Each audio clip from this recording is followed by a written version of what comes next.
अस्सलाम वालेकुम। आज फिर उसी सानहे पे बात करेंगे जिसने पूरी दुनिया में पाकिस्तान की बदनामी कर दी है। बदनामी हुई या तो हमारे बड़े बड़े जो लोग हैं, ओहदेदारान हैं, निगरान वजीर आजम हैं, और आज सुप्रीम कोर्ट के जो हमारे चीफ जस्टिस बनेंगे काजी साहब, वो भी जड़ा वाले तशरीफ ले गए। तो इस पे मेरे साथ हैं सरदार खिजर महमूद साहब। इनके पास मैं चलूंगा और पता करेंगे। सबसे पहले तो हम नाज़रीन ये कहते हैं कि किसी की जुर्रत नहीं कि जो अल्लाह और अल्लाह के रसूल की हयानत करे और उसके मानने वालों की भी हयानत करे, या उसके सहाबा की भी। ये हम इसके ऊपर काफ़ी दफ़ा बात कर चुके हैं कि अल्लाह खुद बदला लेता है इस बात का, जो अल्लाह और अल्लाह के रसूल को तकलीफ पहुँचाते हैं। तो बात अब हो रही है, जब इस तरह की बात हो जाए तो फिर किस तरह उसका सद्देबाब क्या है। बहुत सारे लोग बैठे हैं, इसका क्या बनेगा। मैं चलूँगा सरदार साहब के पास, जो इंसानी हकूक़ कमीशन के मेंबर भी हैं, जानते हैं कि पाकिस्तान में कहाँ कहाँ ज़्यादतियाँ होती हैं। जी अस्सलाम वालेकुम। जी वालेकुम अस्सलाम रहमतुल्लाहि व बरकातहू। आप एक वकील भी हैं। आज एक बहुत बड़े जज जो सुप्रीम कोर्ट के बनेंगे चीफ जस्टिस, वो भी गए हैं। कल निगरान वजीर आजम ने भी इंग्लिश में खिताब किया है कि कहते हैं कि बार बार यही लफ्ज़ होता है कि हमारे मुआशरे में इसकी गुंजाइश नहीं इंतहा पसंदी की। कुछ कहना चाहेंगे, बताना चाहेंगे जी? जी मेरे ख्याल में इस सारे जो सानिया के बाद जो एक बड़ी पॉजिटिव डेवलपमेंट जो आज नजर आई है मुझे, आपने वज़ीर आज़म साहब की तकरीर की बात की है, वो निगरान वज़ीर आज़म के उनके पास कितने इख्तियारात हैं या वो इस्टेब्लिशमेंट के कितने पसंदीदा होंगे, उस पे तो बात अगर बाद में कहें तो कर लेंगे। लेकिन आज की जो बड़ी बेहतरीन डेवलपमेंट वो ये है कि फायज इसा साहब का अपनी अहलिया के साथ जाना और तमाम औलाद को देखना। और आपको याद होगा कि ये जस्टिस फायज इसा साहब हैं, ये बड़े कद्दावर शख्सियत और सेकुलर माइंड की, और इस मामले में बड़ी बेहतरीन की लैंडमार्क जजमेंट मौजूद हैं। बल्कि अगर कहें कि सुप्रीम कोर्ट के 17 जजेस में से ये अगर कोई ठंड का झोंका थे तो यही थे। बहुत सारे लोग नाकद अपनी जगह हो सकते हैं, लेकिन क्योंकि हम जिनको जाते जानते हैं, और देख लें कि ये बंदा आज छुट्टी वाले दिन उसको सैटरडे था, तो छुट्टी वाले दिन बीवी को साथ ले गया और बीवी इनकी देख रहे हैं कि वो किस हालत में है और किस तरह वो चल रही हैं। लेकिन इसके बावजूद आपने देखा, और बड़ी खास बात यह है कि इनके साथ जो जर्नलिस्ट जो साथ किए हुए हैं, वो भी सारे बड़े मुनासिब और बड़े एक ठीक बोलने वाले जुर्रत वाले लोग थे। बाकी तो जो भी मामलात थे, जिस तरह ये मामलात हुआ तो तार अशरफी साहब आए, उन्होंने प्रेस कॉन्फ्रेंस की, तो उनका एक तरीकाकार होता है कि वो जब कहीं आग जल रही होती है तो वो फिर वापस आ जाते हैं, फिर वो खुद अपने आप को खुद सख्त तर्जमान बनाते हैं, वो खुद का बनाते हैं, वज़ीर आज़म का बनाते हैं बना के, लेकिन वो गूगलों से मट्टी झाड़ने का काम ही होता है। और आईजी साहब जिस तरह की बातें कर रहे थे, मैं उनसे भी कभी किसी मुतमिन इसलिए नहीं था कि वो उन्हीं की तारीफें कर रहे जो आग लगा रहे थे, और उन्हीं से वो कह रहे थे उन्होंने अमन कायम किया। अगर उन्होंने अमन कायम किया, 1,30,000 आपके पास पुलिस थी, तो उन्होंने क्या किया। और उसके बाद FIR काटी गई, FIR जो नजरों से गुजरी है, मेरे इंतहाई कमजोर FIR है, और मैं उसको देख कर मुझे लगता था कि अगले 15 से 20 दिन में के अंदर जो है ये सारा किस्सा जो ठप दिया जाएगा और दुनिया को सब अच्छा एक रिपोर्ट दे दी जाएगी, क्योंकि अब इस पे प्रेशर बहुत ज्यादा है, मामलात बहुत बिगड़े हुए हैं, तो वो उसको बट्टी डालने की कोशिश की। लेकिन जो आज की जो डेवलपमेंट है जस्टिस फायज साहब वाली, वो इस सेंस में कि देखें, एक धरना हुआ था फैजाबाद में बहुत पहले, जिसमें पुलिस वालों को आंखें निकाली गई थी और बहुत सारी मार कुटाई भी हुई थी। उस पे एक जस्टिस फायज साहब की एक बड़ी मुनासिब जजमेंट मौजूद है, जिसपे कोई अपील नहीं हुई है, कोई रिव्यू नहीं हुआ। तो मेरे ख्याल में आज जानने के बाद हम इस बात की उम्मीद करते हैं कि जस्टिस फायज साहब अपनी जो जजमेंट जो है उस पर इम्प्लीमेंट करवाएंगे और बिल्कुल उसके रूह के मुताबिक करवाएंगे। और दूसरा मेरा जाती ख्याल ये है कि जो जैसे हमने जिक्र किया और हमने और इंसानी हकूक की जितनी तंजीमें, अभी आपने देखा होगा सद्दाम हुसैन जिलानी साहब को अमेरिका गया और उन्होंने बड़ा वहां पे उनको अप्रिशिएट भी किया, उनको वहां से उनको प्राइज भी दिया उन्होंने, तो देखा होगा आपने अवार्ड से उन्होंने नवाजा उनको। तो बाकी ये है कि मेरे ख्याल में 2014 वाली जो है जो सद्दाम हुसैन जिलानी की जो अकलीतों के बारे में पेशावर वाले तब भी उस वक्त भी हमारे मसीह भाई जो है ये जुल्म का शिकार हुए थे, और 85 लोग जो है वो शहीद कर दिए गए थे, कत्ल कर दिए गए थे। तो वो उस पर उन्होंने सोबर एक्शन लिया था, और बड़ी लैंडमार्क जजमेंट है।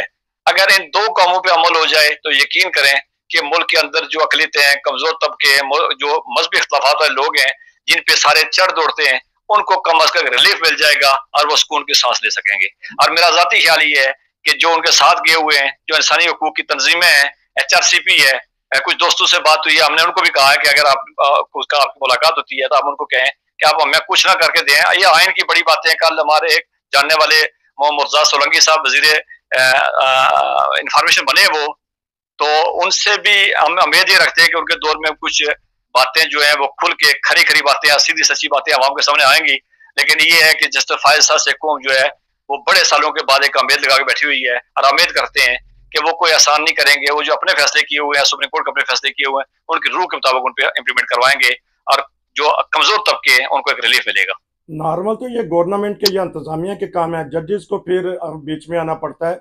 अगर हमारी हुकूमत, हमारे हुक्मरान, बल्कि हमारे अवाम और उलमा ऐसे इकदाम होने ही ना दें जिसकी वजह से ऐसे सानिहात होते हैं, तो फिर जजेस को भी देना पड़ता है।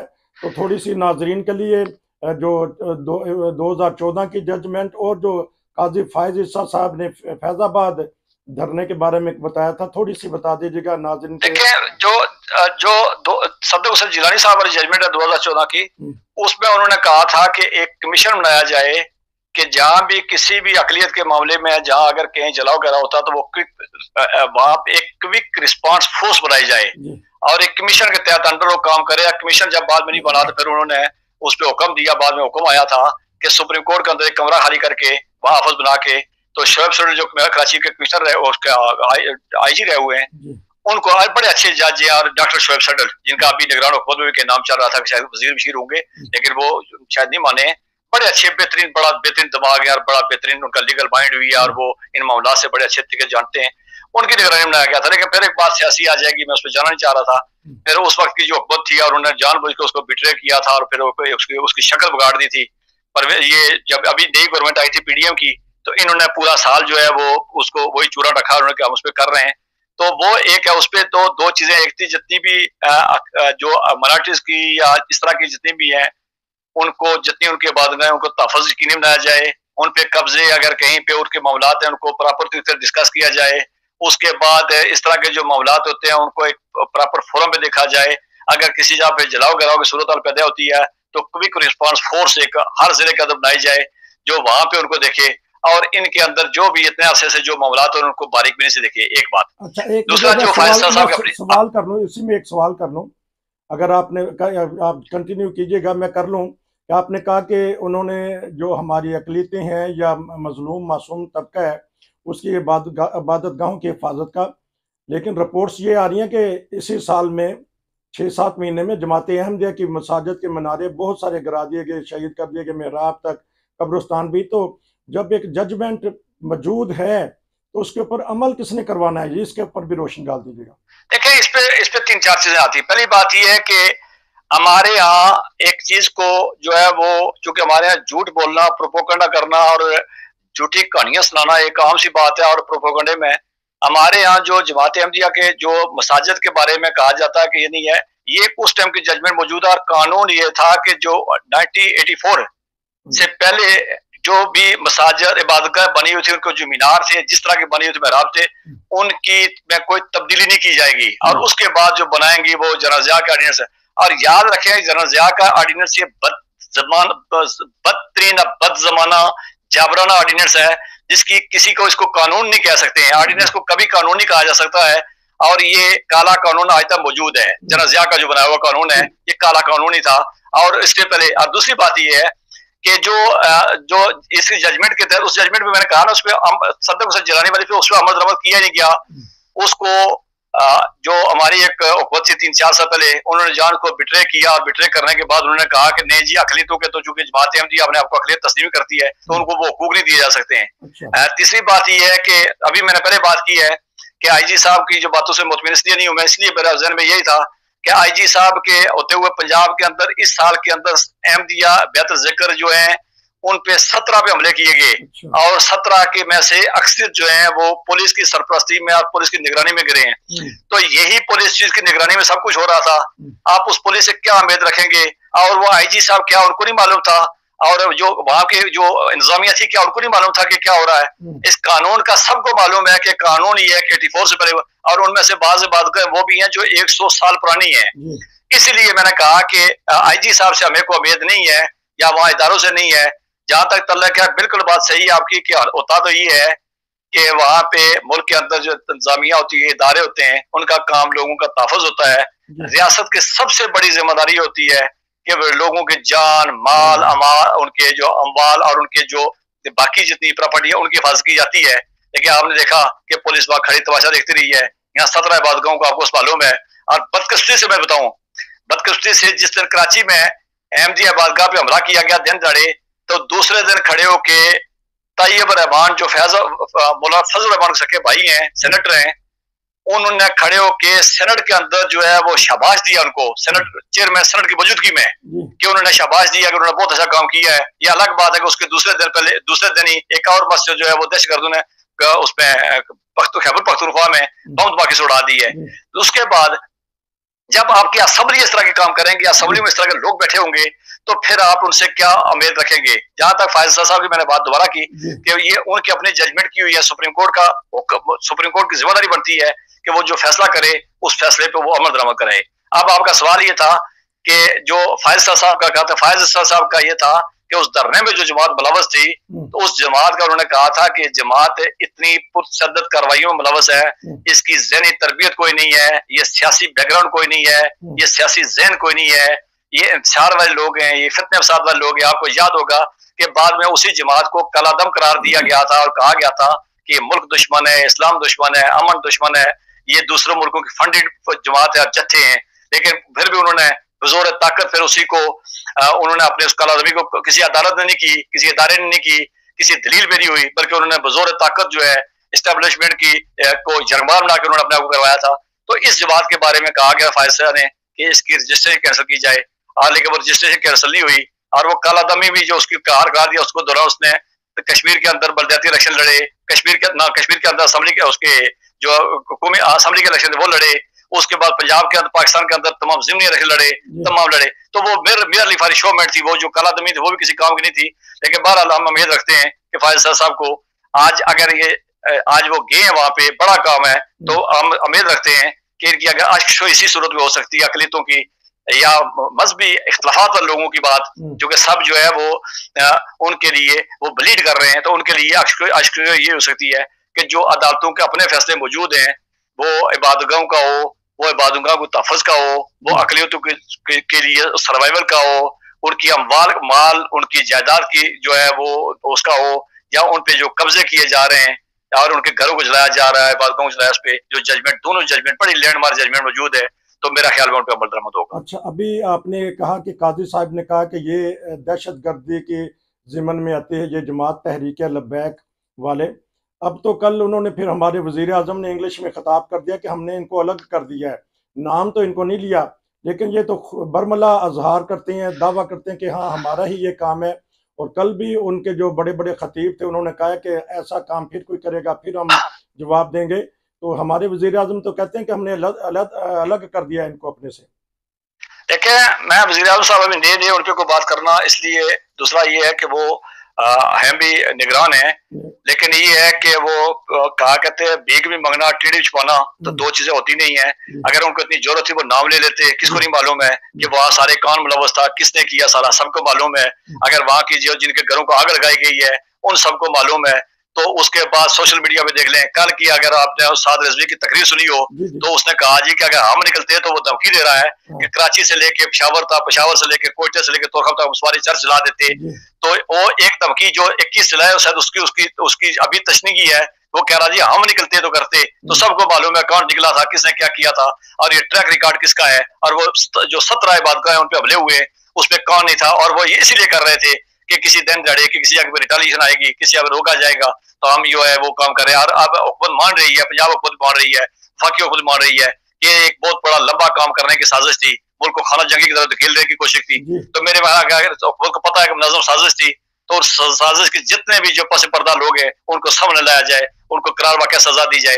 लेकिन मेरे ख्याल में जो FIR है वो कमजोर FIR है। अगर चीफ जस्टिस फायज साहब गए तो उस FIR पे भी देखना पड़ेगा उनको, और उनको कम अज कम ये है कि ये जितने लोग भी हैं इनके क्या किरदार तक पहुंचाने में उनको अपना अमली किरदार अदा करना पड़ेगा। क्योंकि आज से 1 महीने बाद, ठीक 1 महीने बाद जो फायज साहब वो सुप्रीम कोर्ट के चीफ जस्टिस बन जाएंगे और उनकी जिम्मेदारी डबल हो जाएगी। और मेरे ख्याल में आज का जो उनका था तो ये उसी से और बड़ा एक हमें अप्रिशिएट करते हैं उसको। बाकी जहां तक रहा इस सारे केस का, देखें बात ये है, एक सवाल कर लूं मैं, उसमें फिर आप जवाब दे दीजिएगा। अभी आपने कहा कि वजीर आजम साहब ने नाम नहीं लिया, लेकिन हमारे जो बाज ऐसे एंकर पर्सन है उन्होंने नाम लिए हैं, और बल्कि जो हिना जलानी साहिबा हैं उन्होंने तो तहरीक लब्बैक का नाम लेकर ये भी कह दिया कि अहमदियों को धमकी दी जाती है, डेट दी जाती है, अल्टीमेटम दिया जाता है कि इबादत गांव के रुख बदल लें, मीनारों को गिरा दें। तो उन्होंने तो नाम ले दिया, तो आप जुर्रतमंदी कुछ ना कुछ तो किसी ना किसी में है। तो देखिए, मैं आपका सवाल था वज़ीर आज़म ने जरूरत नहीं की, तो बाकी तो जरूरत वाली की बात मैंने की कि हिना जिलानी का किसको नहीं मालूम है कि अभी रिसेंटली 10-12 के लिए जो एमडी बैत जिक्र है जिलम में, उसके लिए लबैक वाले पोस्टर, बैनर और वो पहला फ्लैक्स उन्होंने जारी किए हुए थे, उन्होंने खुलम खुला धोखी दी हुई थी। और वहां के जो पुलिस अफसर थे, इंचार्ज थे वहां पे, आरपीओ जो थे, उनके बारे में खदशात ये थे कि वो इनके साथ मिले हुए हैं। उसके बाद मुझे बताएं कि फैसलाबाद की पुलिस का किरदार क्या हुआ। अरे अभी आपको पता होगा 2 महीने पहले इसी जनावाला के अंदर एक एमडी के खिलाफ जो है पोस्टर बैनर लगाए थे, तो पुलिस वालों ने एक बच्चे के खिलाफ एफआईआर दिया और उसको लबैक का एक अमीर उसको कह रहा था, सचो को कह रहा था कि तुम्हारी करतूत क्या, तुम्हारी हिम्मत, तुम्हारी जुर्रत कैसे हुई है और तुम्हारी औकात क्या कि मैं तुमसे बात करूं। तो इनके दरमियान और उसके बाद किसको नहीं मालूम है कि वो सारा मामला हुआ क्या है। और वहां पे जनावाला में अभी फायदा गया, इन्होंने कैंप लगाया हुआ था, उससे पहले ये आग लगाने से पहले कैंप लगा हुआ था, और ये सबको मालूम है। बात ये है कि हिना जिलानी इंसानी हकूक की तंजीम के एचआरसीबी की वो चेयरमैन है या जो भी ओहदेदार हैं, चूंकि ये सकी बहन है हमारी, जो को चेयरमैन थी उनकी क्या नाम है, आसमा जिलानी होगी या आसमा साहिबा, तो उनकी सकी बहन है और बड़ी बाजूरत, बड़ी बहादुर है, बड़ी दोनों बहनें, खुदा उनको सेहत, इनको सेहत दे, तो उनको तो जवार रहमत जागरी करे मत करे। तो दोनों को जो है ना बड़ी बहादुर, बड़ी कदावर और बड़े सच बोलने वाली ये खवातीन थी, खवातीन ये हैं। तो मसला ये है कि उन्होंने किया, लेकिन बाकी क्यों नहीं, वज़ीर आज़म ने क्यों नहीं किया? वो जो आईजी जो किसी तनख्वाह लेते हैं, जिनके पास 1,30,000 फोर्स है, उन्होंने क्यों नाम लिया? किसको नहीं मालूम है? क्या जो ईसाई कम्युनिटी उनको नहीं मालूम है? क्या इंसानी हकूक की तंजीमों को नहीं मालूम है? क्या एंकर पर्सन को नहीं मालूम है? अगर उसको, तो दूसरी बात है कि जिस तरह का उनके इल्जाम लगाया गया है, ये इंतहाई बाउंडेड इल्जाम लगाया गया कि कौन सा बंदा है कि वो तौहीन भी करेगा, वो खत भी लिखेगा, वो अपनी तस्वीर भी लगाएगा, अपना इश्तिहार भी लगाएगा और घर के बाहर लटका देगा। और पता ये चला है कि बाकी वो जिनके इल्जाम है ये इस तरह, ये दोनों पढ़े। इससे पहले भी एक केस जो है वो हुआ था सलामत मसीह वाला, जो पहला केस जो है जो आसमा जिलानी ने लड़ा था, उस केस पे भी वो जो सलामत मसीह था वो अनपढ़ था, जिसपे इल्जाम लगाया गया, उसे लिखा है। अच्छा, क्योंकि 1-2 मिनट है और लंबा हो गया, आज 20 मिनट का तकरीबन। जो हमारे जुर्रतमंद एंकर पर्सन है उसमें आज़ाद सैयद साहब भी हैं और उमर चीमा भी हैं और दूसरे डॉन न्यूज़ के 3 ज़रा हट के प्रोग्राम करने वाले हैं।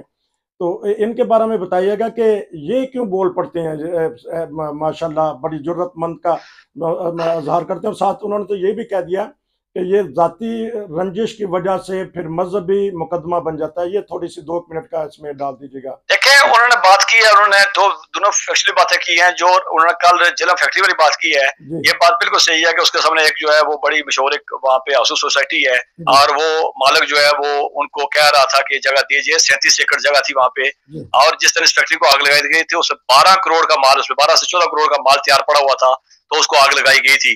दूसरी बात ये है कि जो उन्होंने दुलब्याल वाली मस्जिद की बात की है, बात बिल्कुल, दुलब्याल वाली मस्जिद जो है 100 साल पुरानी मस्जिद है, मेरा 1895 की बनी हुई इबादतगाह है, तो उसके नीचे भी दुकानें थी और वो एक ही खानदान के लोग थे वहां पे।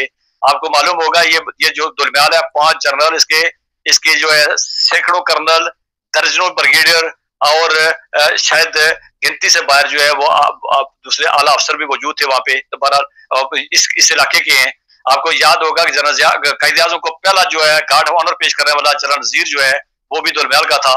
लेकिन ये है कि ये सारे मामला जब हुए तो उसके बाद ये इस पे बात, चूंकि ये लोकल एरिया भी है इसके, आज़ाद सैयद जिलम के रहने वाले हैं। आज़ाद सैयद को अभी भी पता था ये जब जिलम वाला हो रहा था, या अभी जो काला गुजरा में वो जो हमला किया गया था उस पे इबादतगाह पे, ये सारी बातें तो जरूरत करते हैं। जहां तक तलक वसुतुल्लाह बीबीसी में रहे, एक इंटरनेशनल कलीबार के आदमी है और उनको बेहतर मालूम है। उसके बाद नसार खोड़ो एक जरूरत वाला आदमी है, साफी है।